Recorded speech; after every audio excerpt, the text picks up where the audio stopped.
Humanity's unexpected encounter. The massive alien dreadnought emerged from a shimmering rift near Saturn, its sleek black hull radiating an ominous aura.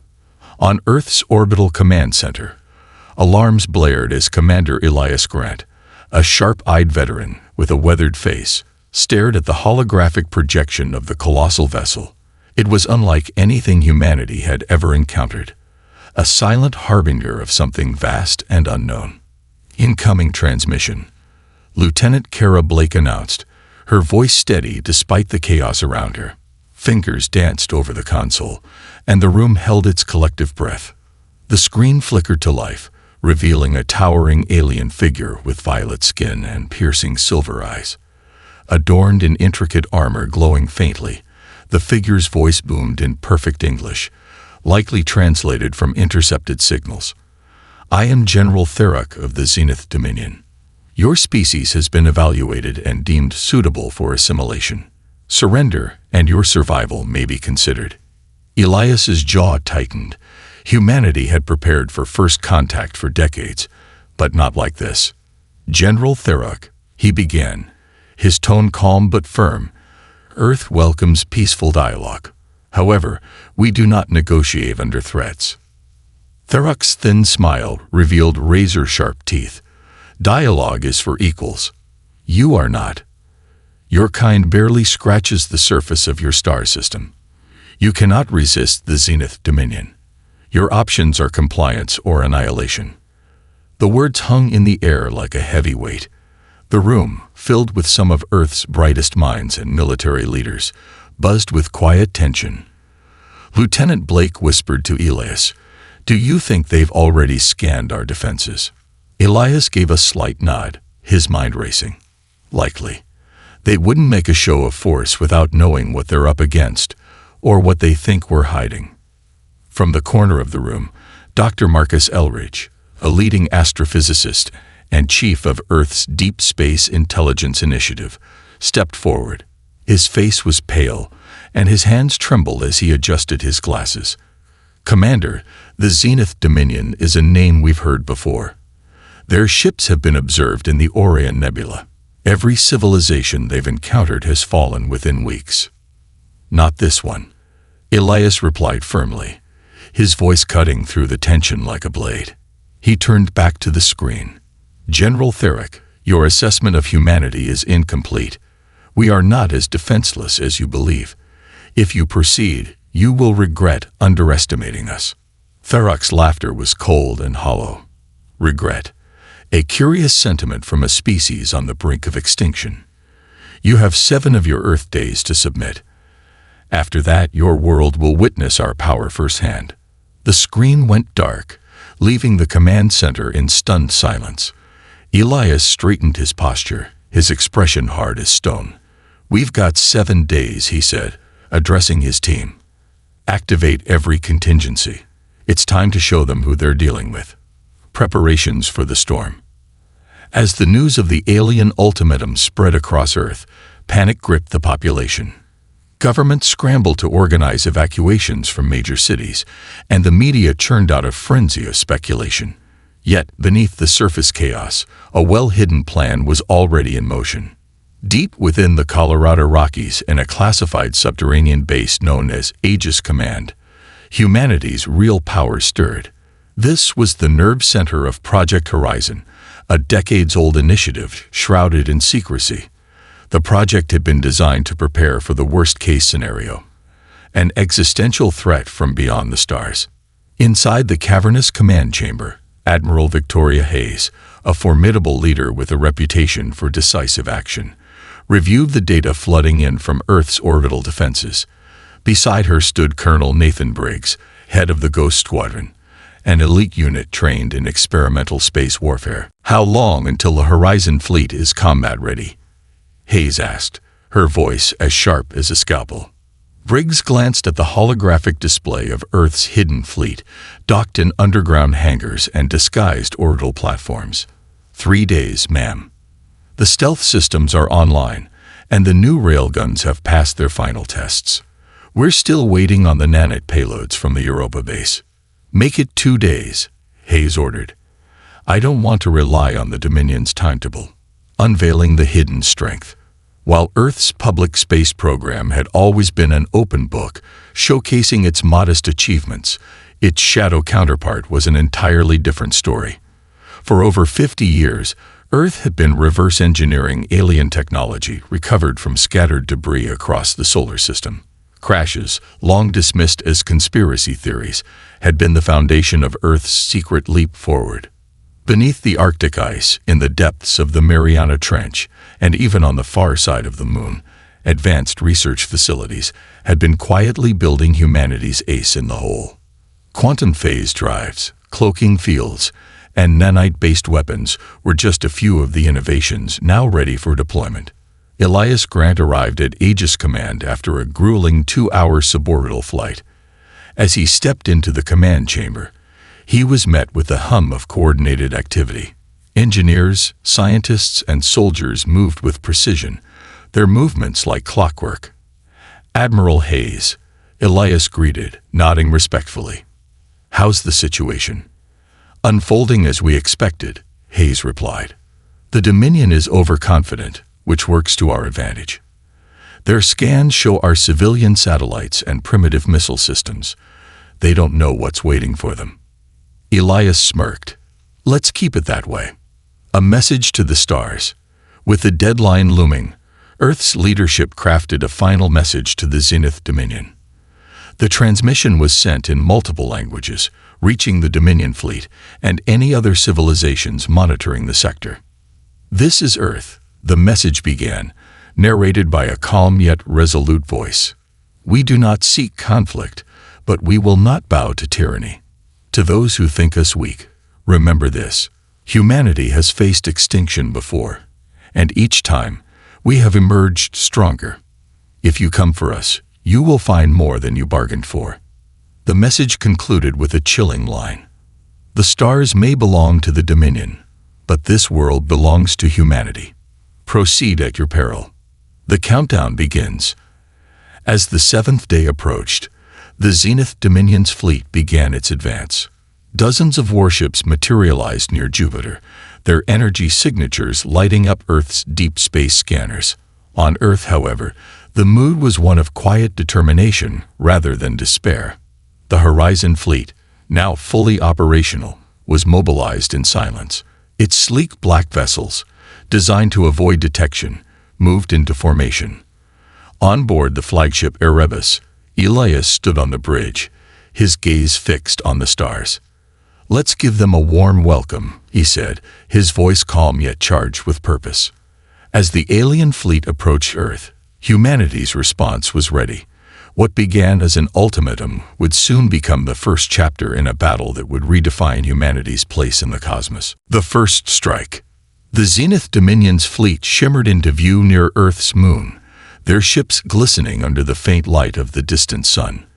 The command ship, Eclipse Sovereign, dwarfed every vessel in their armada, its black and gold hull an imposing reminder of their technological superiority. General Therak observed the blue-green planet below with a mixture of contempt and curiosity. He was eager to demonstrate the futility of resistance.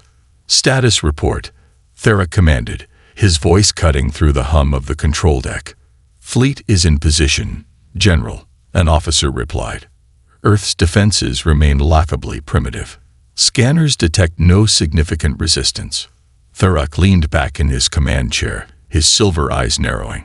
"Launch a single Dreadfire missile at their largest population center. Let them see the futility of their defiance." The order set the room into motion. Weapon systems began charging, their energy pulses glowing ominously. But as the Zenith officers worked, a strange ripple distorted the holographic map of Earth. Suddenly, a dozen blips appeared, stealth ships emerging from the void. "What is this?" Therak barked, rising from his seat. "How did they escape our scanners?" The Ghost Fleet emerges. On board the Erebus, Commander Elias Grant watched the Zenith Fleet's disarray with satisfaction. His voice was steady as he addressed his crew. "Initiate Operation Black Veil. Target their command and communication systems. The Erebus, along with 11 other stealth ships from the Ghost Fleet, had used advanced cloaking technology to remain undetected until the perfect moment. Now, they were ready to strike.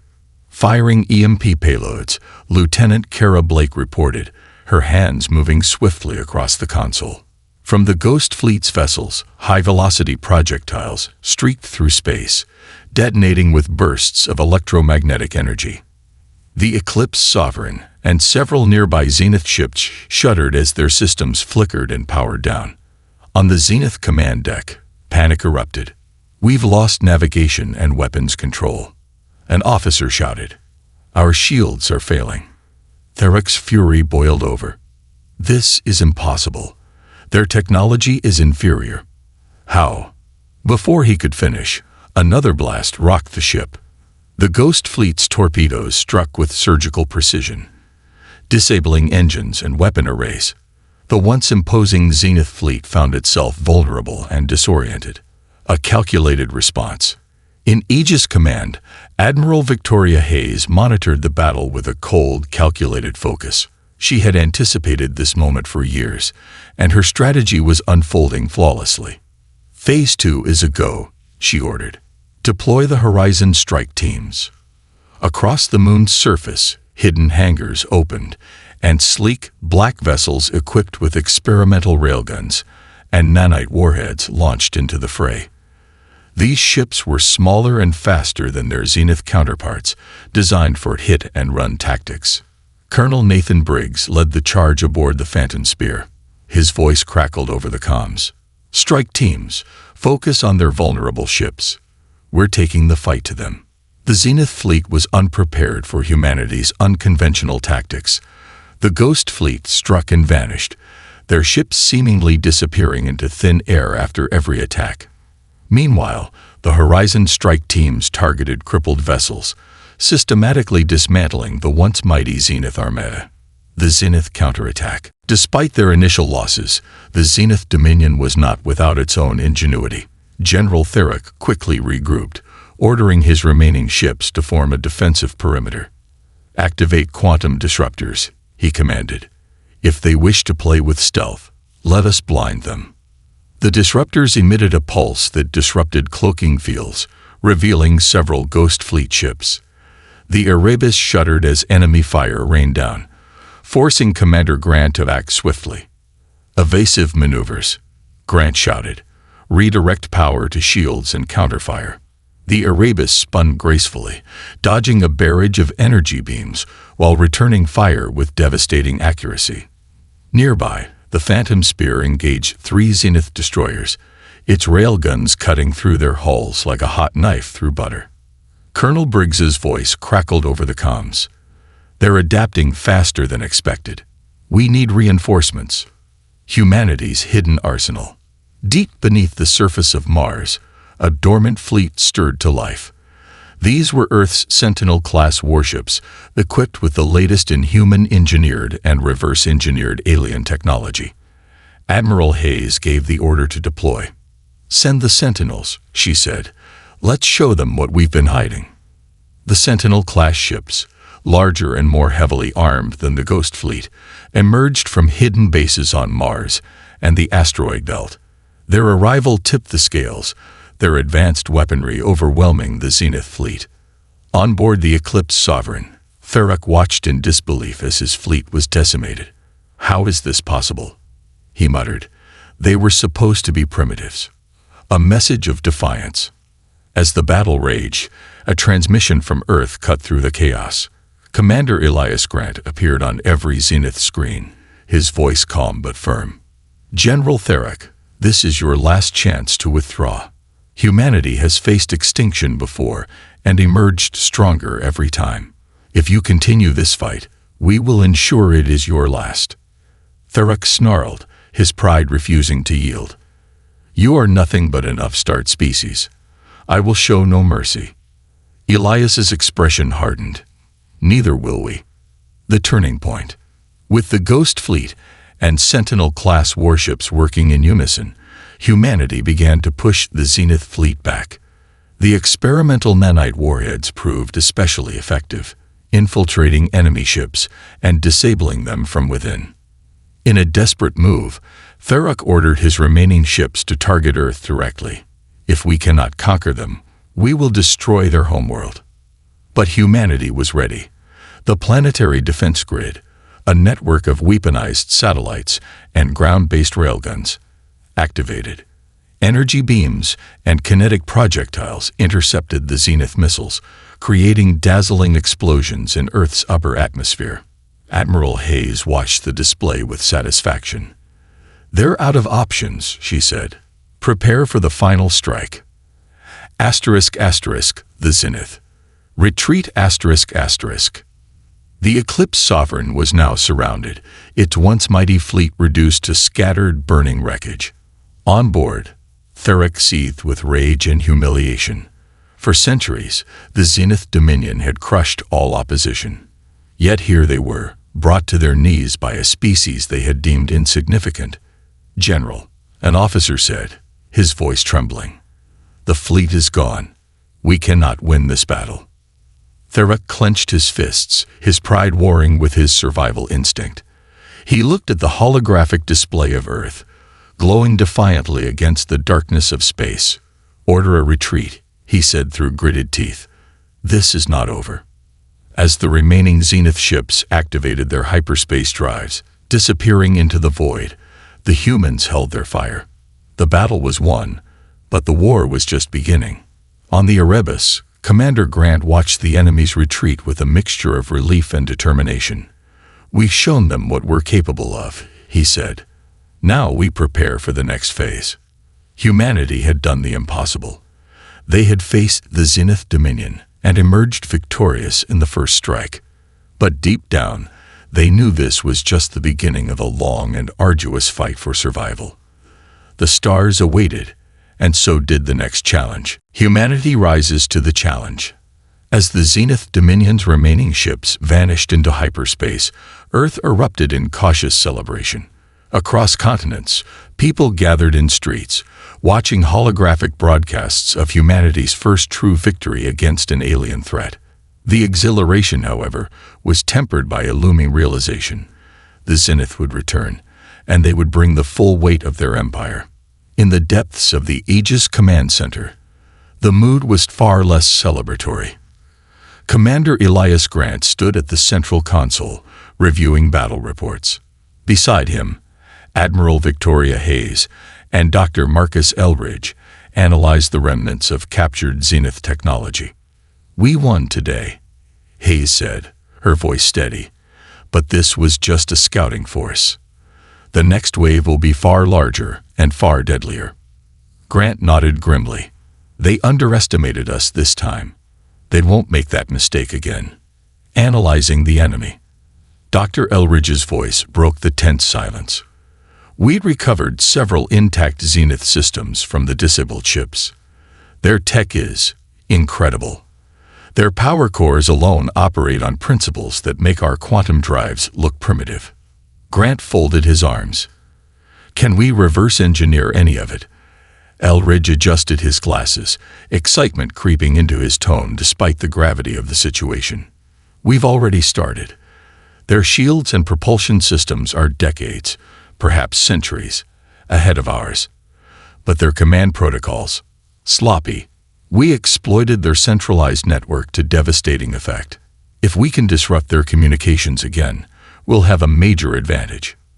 Hayes leaned in, her eyes sharp. "Focus on their weaknesses, every scrap of data, every vulnerability. They're the key to leveling the playing field." Elridge nodded. "Understood. But we'll need time, resources, and secrecy," Grant finished. "The Zenith might already be watching.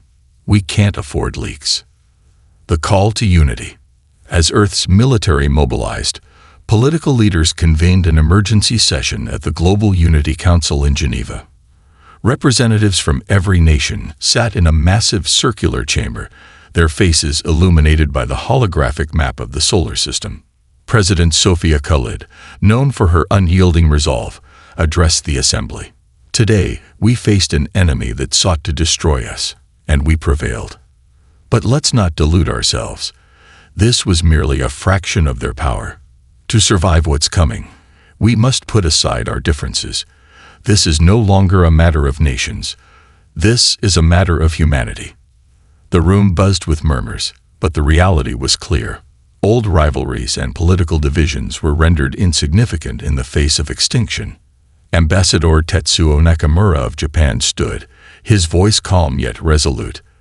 Let this be the moment history remembers, not as the day we feared annihilation, but as the day we united as one people, under one purpose.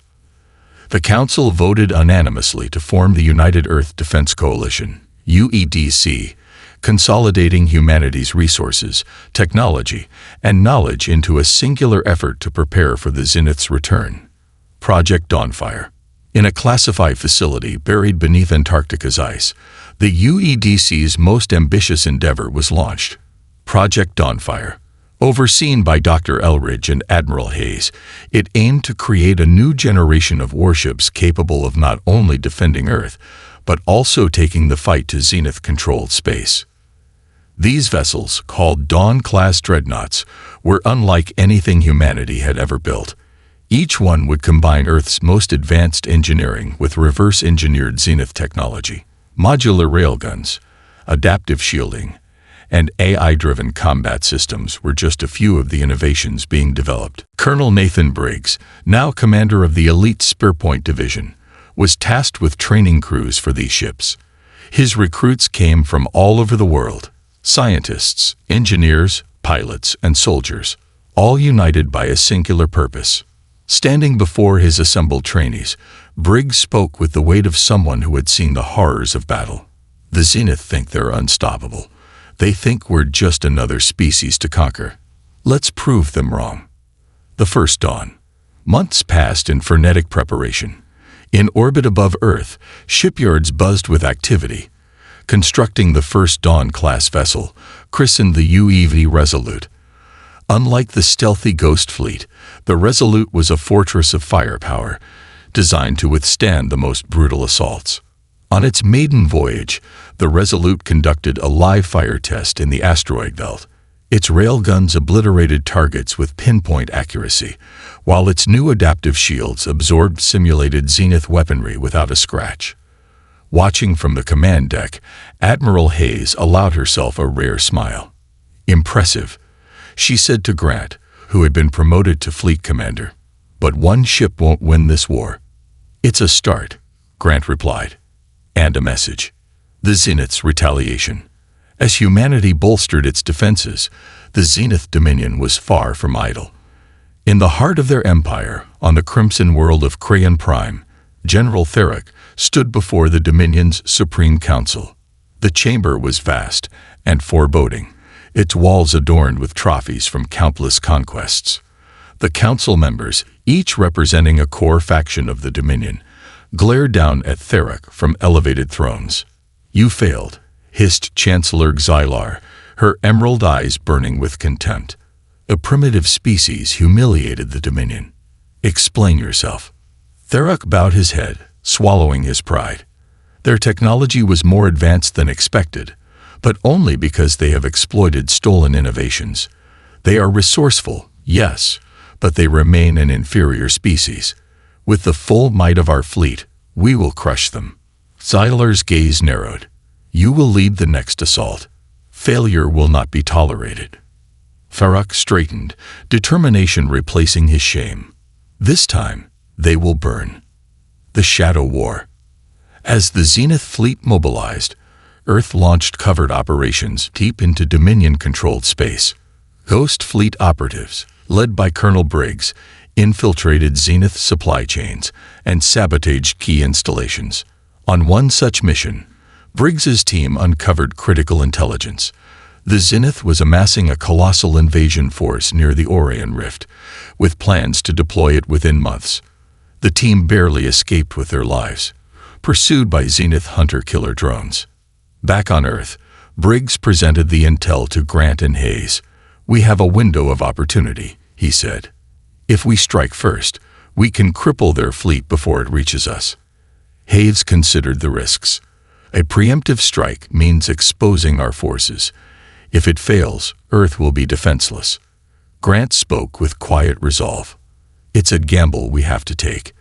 The Zenith gave us 7 days to submit last time. Let's show them what happens when we don't wait. Preparing for the offensive. In the weeks that followed, the UEDC orchestrated its most ambitious campaign yet, Operation Starfall. The plan was bold. Deploy the Ghost Fleet and the newly commissioned Resolute to strike the Zenith's staging ground near the Orion Rift. As the fleet prepared to depart, President Khalid addressed the world. Her words echoed through every screen and speaker on Earth. This is not just a battle for survival. It is a battle for our future, for our children, for the right to exist as free beings in this galaxy. To the Zenith Dominion, we are small and insignificant, but let us remind them, small does not mean weak.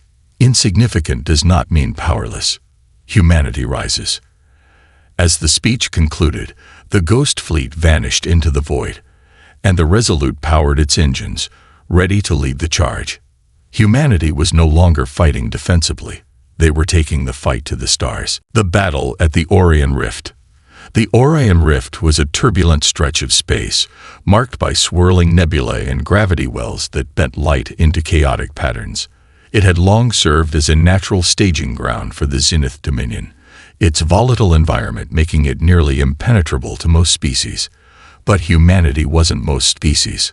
Commander Elias Grant stood on the bridge of the UEV Resolute, humanity's first Dawn-class dreadnought, as it emerged from hyperspace.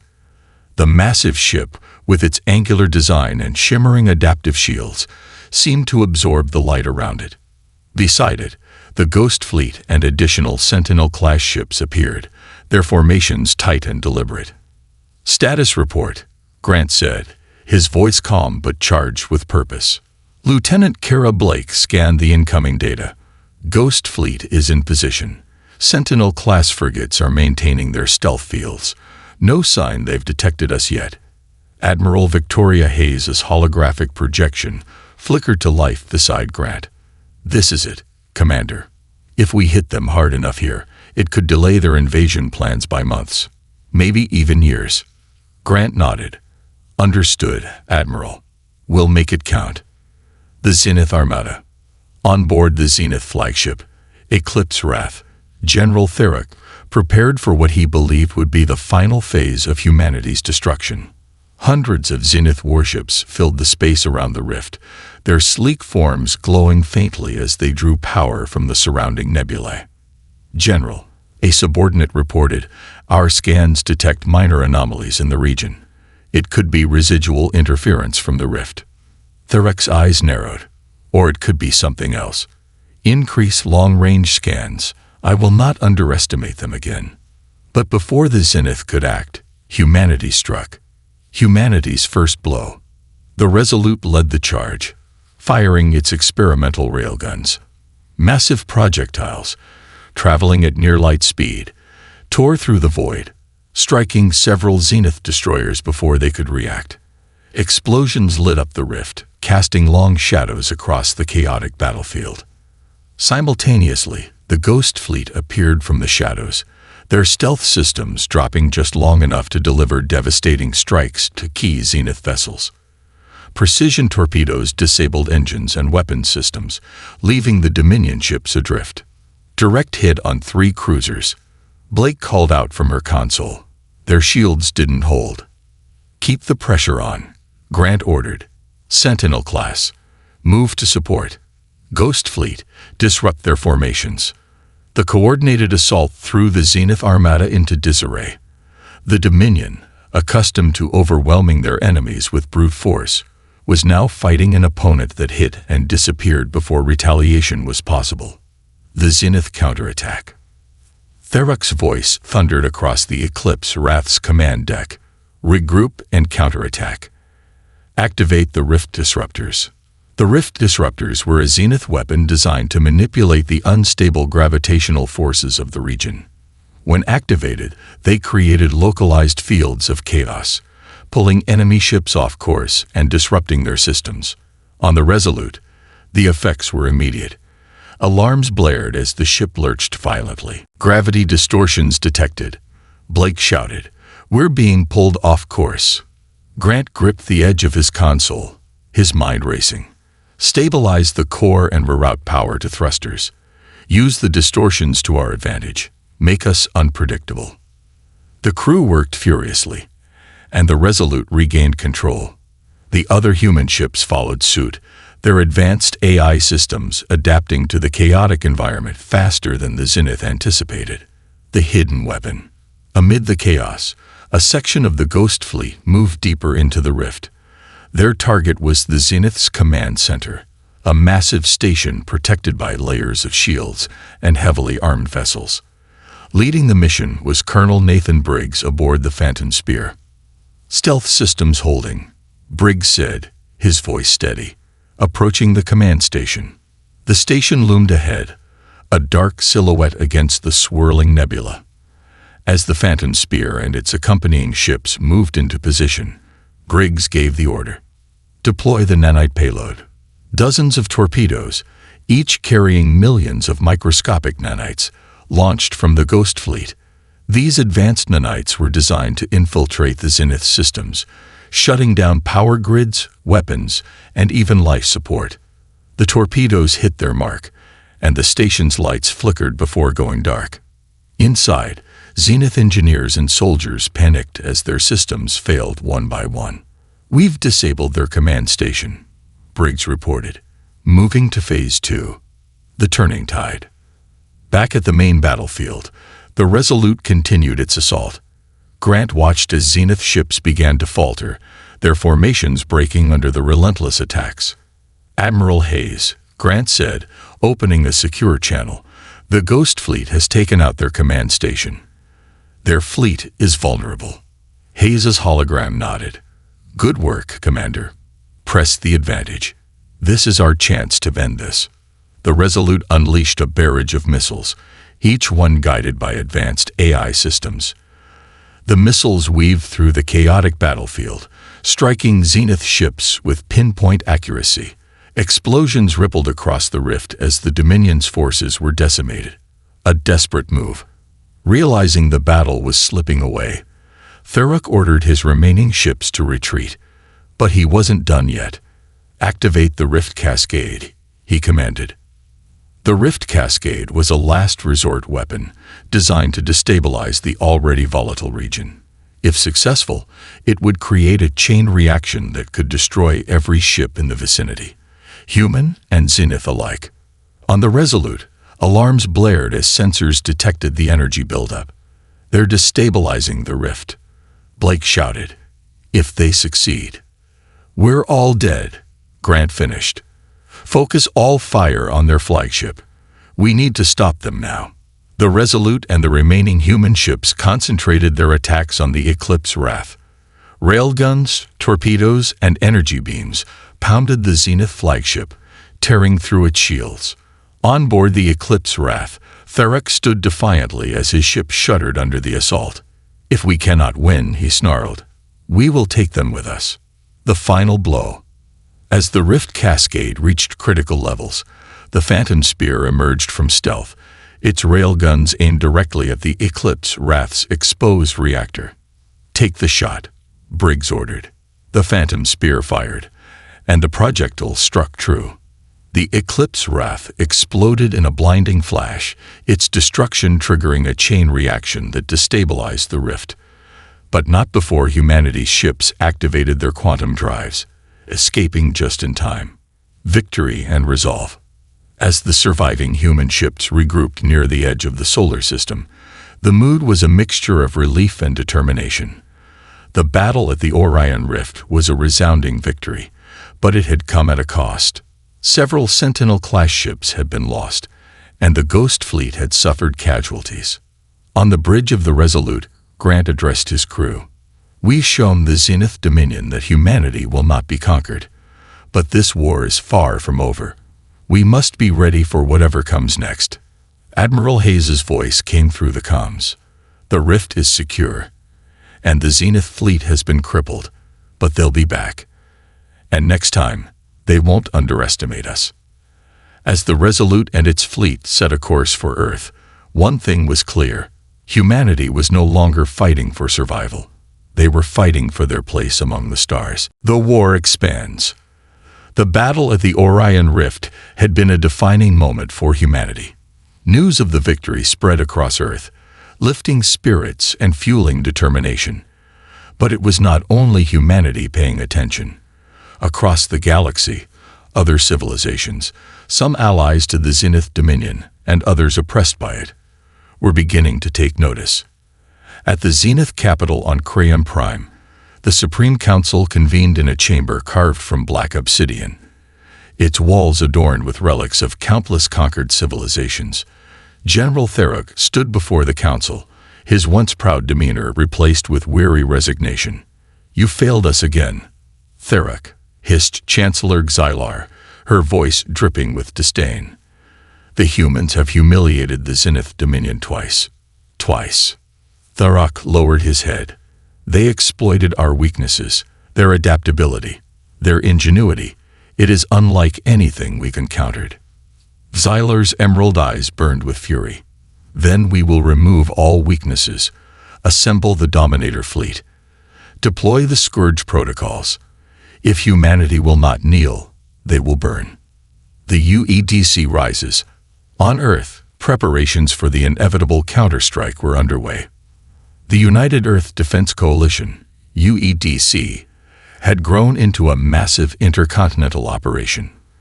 Factories churned out weapons, advanced AI systems were deployed to optimize logistics, and recruitment centers saw record numbers of volunteers from every corner of the globe. In the Arctic fortress of Polaris Station, Admiral Victoria Hayes stood before a crowd of engineers, soldiers, and diplomats. A holographic display of the galaxy floated above them, dotted with Zenith-controlled systems. "We have sent a message to the stars," Hayes began, her voice firm and resolute. "Humanity will not be conquered. But this fight is far from over.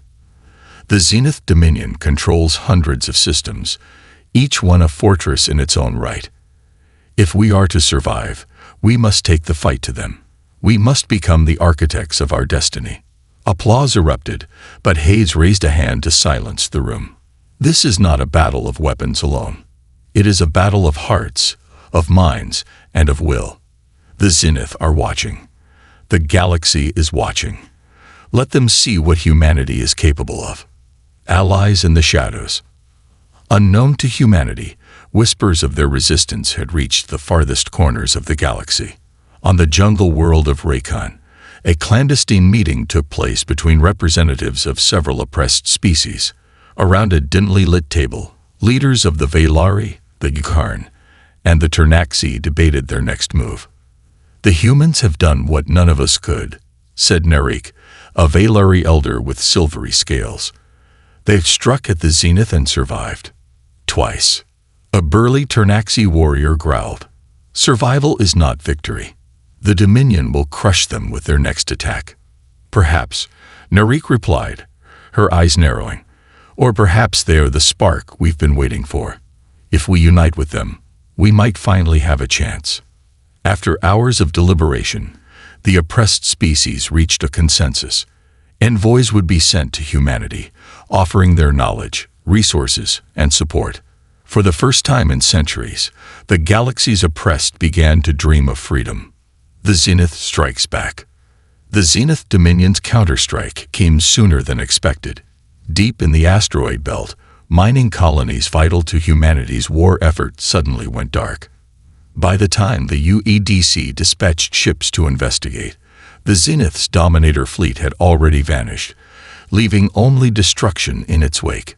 On board the UEV Resolute, Commander Elias Grant reviewed the grim reports. "They're testing us," he said, pacing the bridge, probing for weaknesses. Admiral Hayes' hologram appeared beside him. "We can't let this go unanswered. If they think we'll fold under pressure, they'll press harder." Grant nodded. "Agreed. Let's hit back harder." Operation Iron Spear. In response to the Zenith's aggression, humanity launched Operation Iron Spear, a daring mission to attack a key Zenith outpost in the Tarsus system. This outpost served as a hub for the Zenith's supply lines, and its destruction would cripple their logistical capabilities. The mission was led by Colonel Nathan Briggs and the Ghost Fleet. As the Phantom Spear approached the Tarsus system, Briggs addressed his team. "The Zenith think their territory is impenetrable," he said. "They think we won't dare strike at the heart of their infrastructure. Let's prove them wrong." The Ghost Fleet slipped into the system undetected, their stealth systems rendering them invisible to Zenith sensors. At the same time, the Resolute and a small task force engaged the Zenith's outer defenses, drawing their attention away from the Ghost Fleet's approach. Inside the Tarsus outpost, Zenith soldiers scrambled as explosions rocked the facility. The Ghost Fleet moved with surgical precision, disabling key systems and planting nanite bombs that would render the outpost unusable. Within hours, the operation was complete. The Tarsus outpost lay in ruins, and the Ghost Fleet vanished into the void, leaving the Zenith Dominion scrambling to recover. The cost of war. Back on Earth, the victories were celebrated, but the cost of war was becoming evident. Casualty reports mounted, and the strain on resources grew with each passing day. Families mourned loved ones lost in the conflict, and entire cities were transformed into hubs of wartime production. In a quiet moment, Commander Grant stood on the observation deck of the Resolute, staring out at the stars. Lieutenant Kara Blake joined him, her expression somber. "Do you ever wonder if it's worth it?" she asked softly. "All this loss, all this destruction." Grant's gaze remained fixed on the void. "I think about it every day. But then I remember what's at stake. Our freedom. Our future. If we give up now, we lose everything." Blake nodded, her resolve hardening. "Then we keep fighting." The turning point. As humanity braced for the next phase of the war, a breakthrough came from an unexpected source. The envoys from the Velari, Yukarn, and Ternaxi arrived on Earth, bringing with them advanced knowledge of the Zenith's weaknesses. They shared details about the Dominion's communication networks, hidden supply routes, and the locations of their most vulnerable outposts. In exchange, humanity offered these species protection and a promise. Once the Zenith Dominion was defeated, the galaxy would no longer be ruled by fear. Together, this coalition of humans and aliens formed a plan to strike at the Zenith like never before. The next operation would not merely disrupt the Zenith, it would shatter their dominance. The galaxy watches. As humanity and its newfound allies prepared for the largest offensive yet, the galaxy watched in anticipation. The oppressed species of the galaxy, long silent under the Zenith's rule, began to rise in small acts of rebellion. Supply lines were sabotaged, outposts were abandoned, and whispers of resistance spread like wildfire.